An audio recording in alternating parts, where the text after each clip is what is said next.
Pablo, contanos un poco, bueno, vos sos profesor de filosofía, lo que haces vos, ¿no? Tu trabajo. Bueno, yo soy profesor y doy clase en nivel primario en una escuela de acá de La Plata que se llama la Escuela René Favaloro, donde doy clases para niños, filosofía para niños, tanto de primer ciclo como de segundo ciclo, de primer grado a sexto. Más que nada está orientado a las emociones, al autoconocimiento y bueno, finalmente en sexto empezamos a reflexionar un poquito acerca de la ética.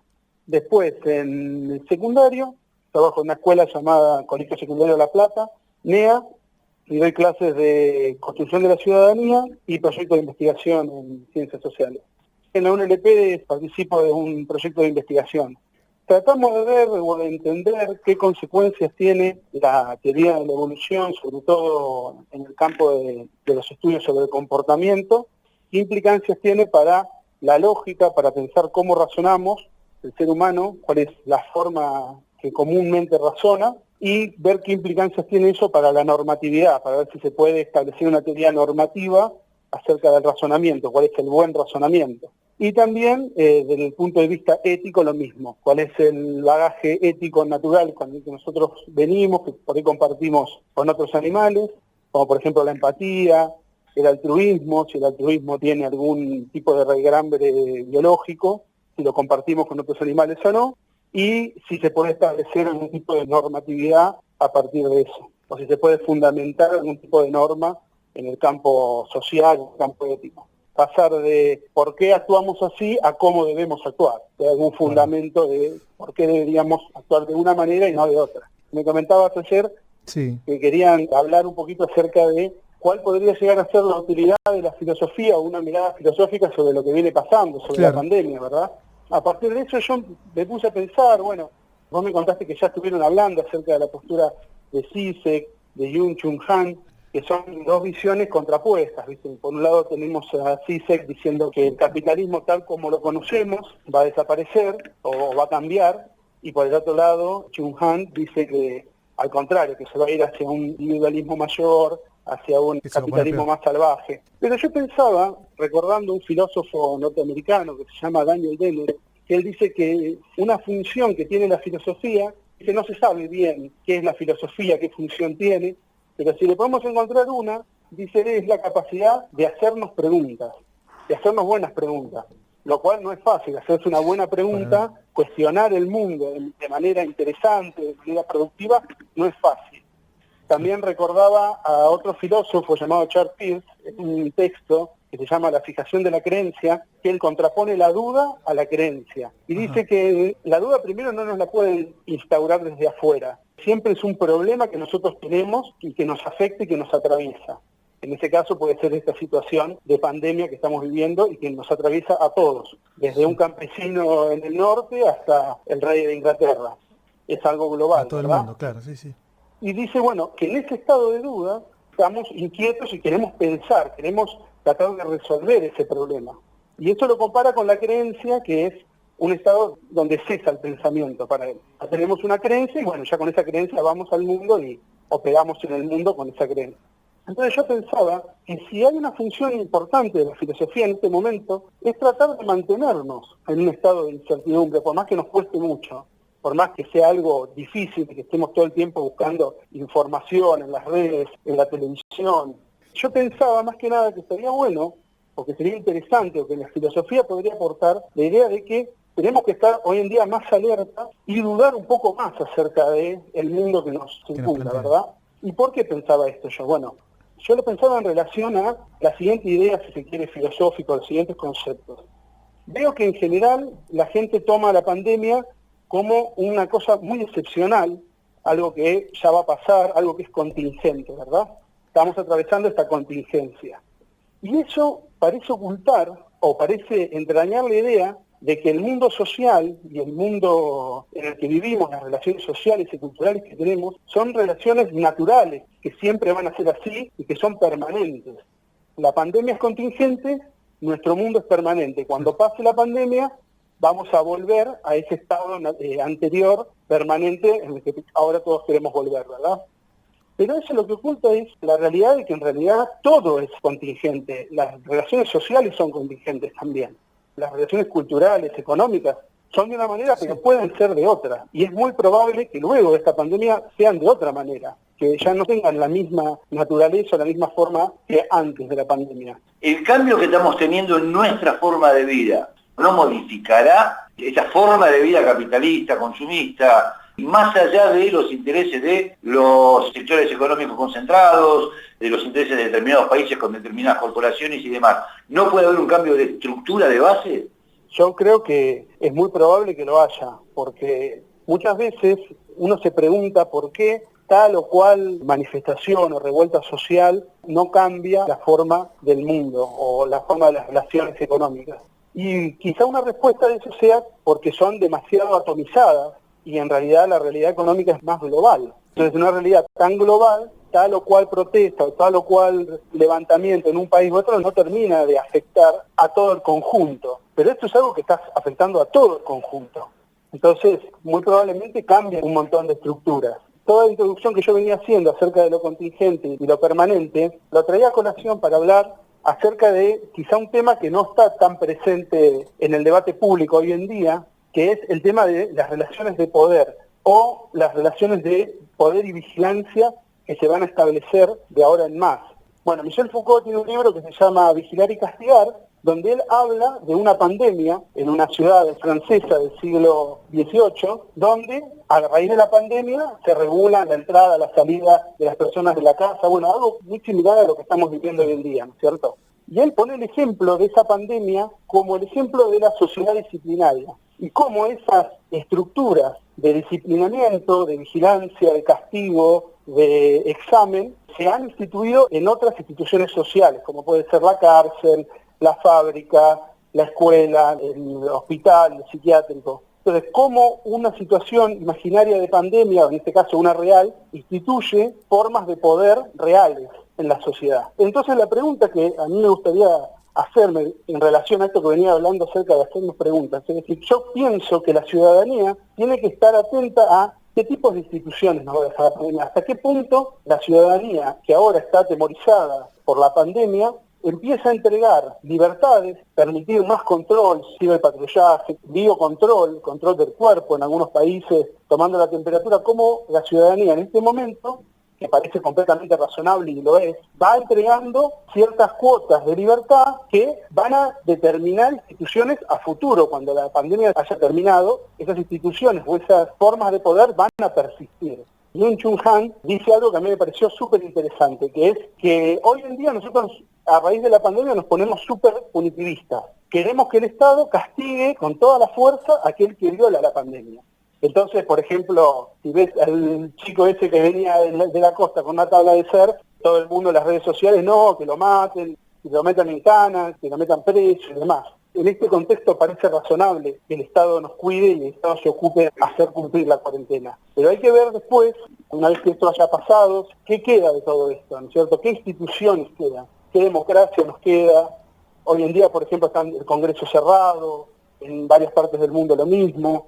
Es una situación de emergencia, es comprensible que así sea, pero la ciudadanía tiene que estar atenta para hacia dónde va esto. Y ahí tomo a un filósofo, un historiador muy conocido que es Harari. Que Harari dice, o él plantea, que la pandemia nos puede dejar dos escenarios. Un escenario muy totalitario, de estados que controlen mucho más a la ciudadanía, que controlen sus redes sociales, que controlen la información, o un escenario de más empoderamiento de la sociedad civil. A mí me gusta más Harari, a diferencia de Zizek y Chung Han, porque él no se arriesga en este momento de tanta incertidumbre a dar una resolución, y sí plantea que, bueno, que podemos ir en dos sentidos. Hacia una sociedad más autoritaria, con instituciones de vigilancia y de castigo más fuertes, o a una sociedad donde haya más espontaneidad y más sociedad civil, si se quiere, más responsabilidad civil, más solidaridad.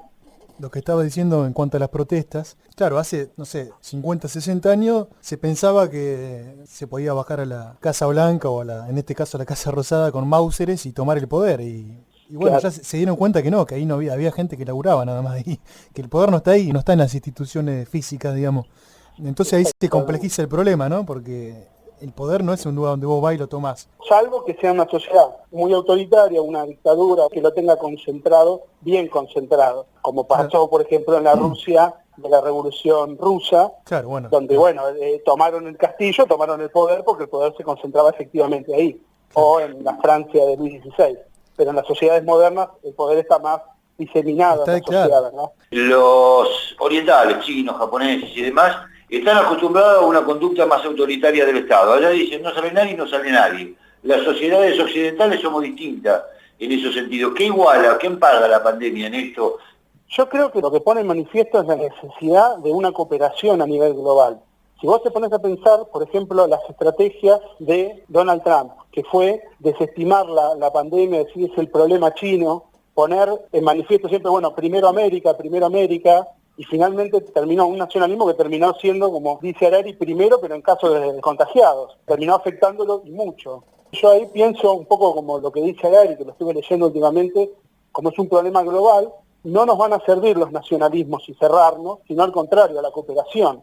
Solamente con cooperación internacional se puede resolver, no te sirve de nada vos cerrarte y curar a los tuyos o cuidar a los que están dentro de tu territorio si el país de al lado está infectado. Tarde o temprano te va a volver a afectar. Y a la vez, Pablo, pensar en nuevas instituciones, porque ya, como hablamos en esta semana, en este programa, están también muy contaminadas, no sé, la ONU, la OMS, OTAN, etcétera, todas instituciones que vienen básicamente de los que ganaron la Segunda Guerra Mundial, que en gran parte son quienes tienen el poder o la manija también, gran parte del poder financiero en el mundo. Entonces también, ¿cómo hacemos para crear nuevas instituciones en las que participemos todos los países, de verdad tengamos poder de decisión? Claro. No que decidan 3 y hagan todo como un circo de que participamos todos cuando no es así. Sí, y además una de las cosas que muestra la pandemia es como hay un famoso libro de un pensador de las relaciones internacionales que se llama Harold Bloom, La sociedad anárquica, que él dice que lo que prima en las relaciones internacionales más que nada es la anarquía. Es un libro que es del 80, por ahí ya está medio desactualizado, pero a mí me hace pensar un poco todo esto que está pasando, como, no sé, tenés por un lado un país como Brasil, donde el presidente desestima la cuarentena, hasta que ya no le queda otra. Otro país que cierra y que se mete en cuarentena muy rápidamente. Se ve como muy desarticulado la reacción a nivel internacional. Hay un caso muy gracioso de, creo que Taiwán, que el presidente prohibió hablar del coronavirus. Hasta tuvo que salir a hablar el ministro de Seguridad y en el video el ministro de Seguridad tose y se seca la transpiración y después al otro día lo encontraron que tenía coronavirus. Demasiada desarticulación, ¿no?, a nivel global. Y la idea de que no nos va a afectar a nosotros, ¿viste? Europa, Estados Unidos, hasta que no se explotó el problema, se dejaron estar y lo veían como un problema que era de los chinos y que iba a quedar allá, ¿viste?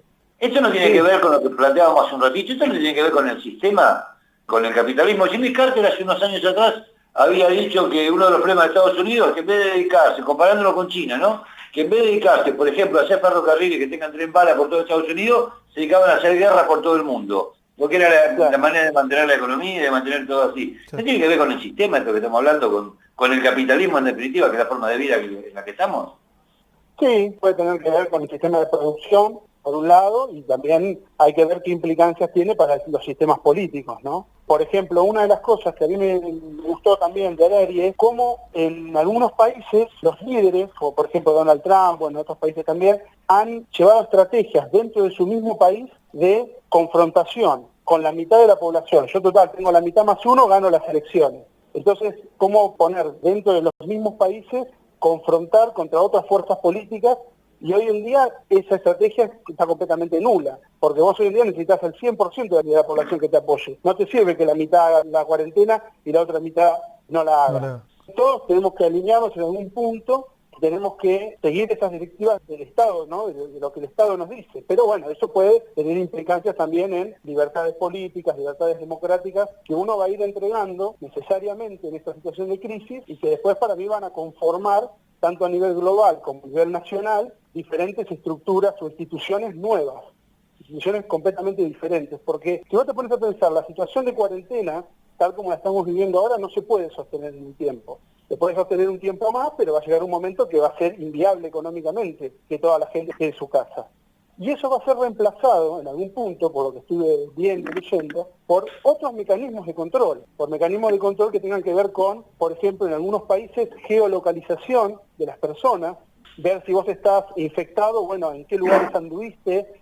Por ejemplo, yo tengo unos parientes míos que viven en España, trabajan con cuestiones de software y de informática, y me contaban que estaban desarrollando un sistema que te permitía a vos tener como un QR y que cargaban la información de si vos habías sido infectado y ya estabas curado, o si ya te habías hecho la prueba y estabas curado. Y vos con eso ibas a poder circular, por ejemplo, en el País Vasco. Y el Estado iba a recabar la información por dónde estuviste vos. Y si después se encuentran que vos estuviste enfermo, bueno, el Estado sabe a quiénes posiblemente contagiaste. Entonces, bueno, son mecanismos que, por un lado, están buenos para poder salir de esta situación, pero que van a determinar estructuras e instituciones diferentes. Todo va a depender de si la ciudadanía está atenta, está alerta, o sea, utiliza esto que yo decía al principio, de sospechar un poco, preguntarse, no buscar certezas, no buscar creer lo primero que te dicen, sino tratar de sospechar y decir, bueno, hasta este punto sí, o por este momento sí, y después, en otra situación, ya esto no lo permitimos. El control por parte del Estado. También hay un control hoy por hoy y en la pandemia estamos hablando, ¿no? De gente contra gente, de la sociedad.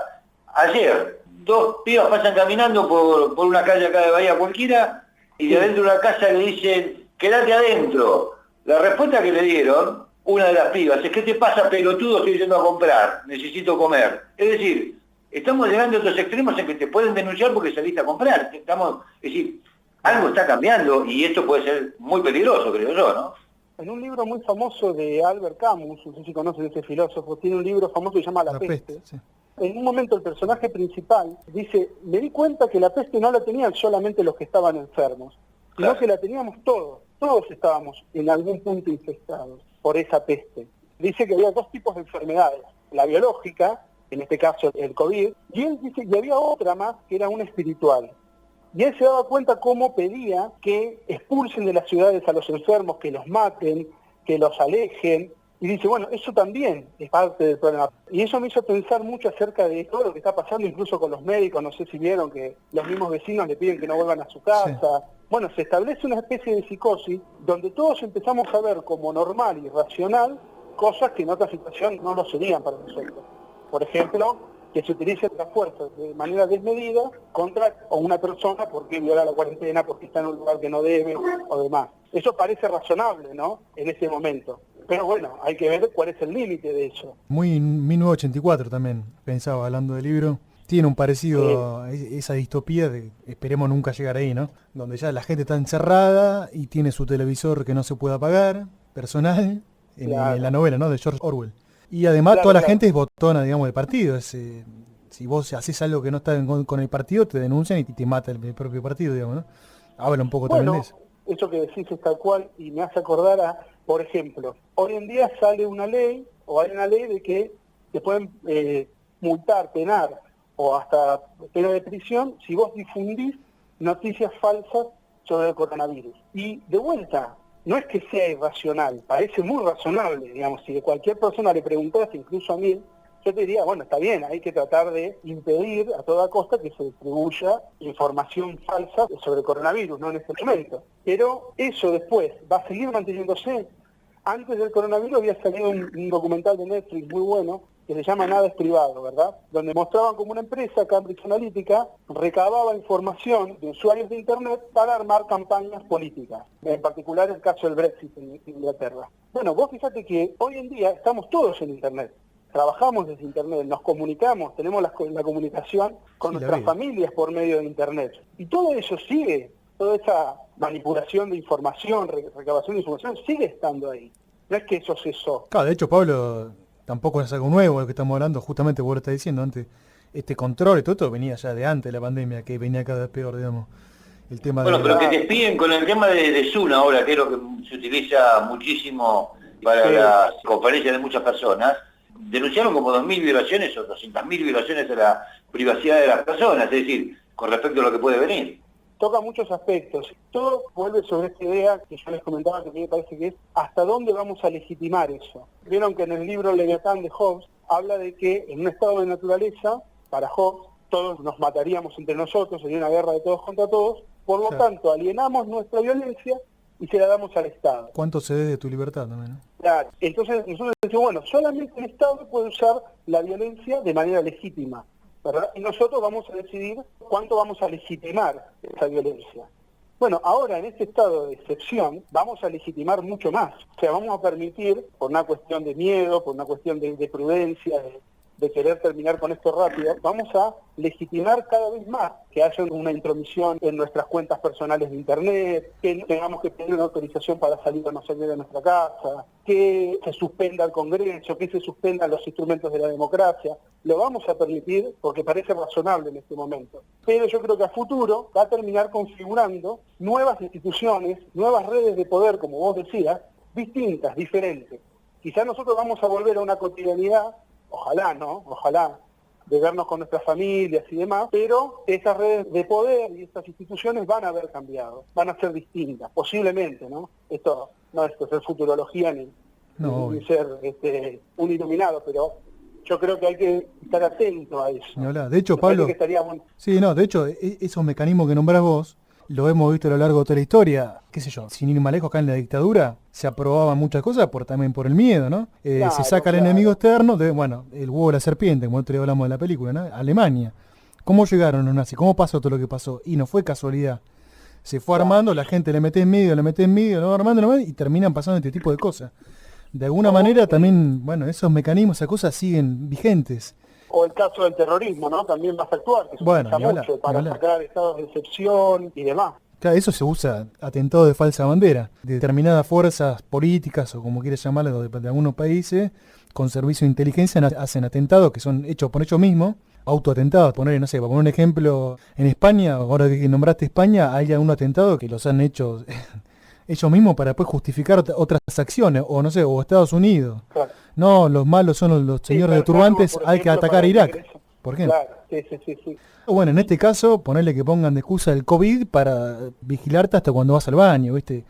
Y vigilarte la vida. Claro, Harari decía con respecto a eso que puede haber dos estrategias que se adopten, ¿no? Una es poner una cámara en el baño y ver si la gente se lava las manos, y si no se lava las manos, ponerle una multa. Sí. Vigilar y castigar, ¿verdad? Claro, vigilar y castigar. Y otra estrategia, esto lo dice Harari textual, ¿no? Y obviamente que es una exageración de él para graficar el punto, ¿no? Y otra estrategia es empoderar a la ciudadanía, decirle por qué es importante que se lave las manos y tratar de confiar más en la ciudadanía, cosa que parece, en este contexto, muy alejado. Parece que todos nos empezamos a ver, como decía Alejandro, acerca de ver al otro como un potencial peligro o alguien a quien enfrentar, con quien discutir. Y otra cosa que decía Alejandro también que quiero rescatar acerca del cambio de las estructuras económicas y demás. Harari tiene un libro muy interesante, muy recomendable, que se llama 21 lecciones para el siglo XXI, donde él trata de imaginar cuál va a ser el mundo que se va a venir. Y trata temas como la automatización, las nuevas formas de trabajo, los trabajos que se van a perder, todas estas cuestiones, ¿verdad? La ecología.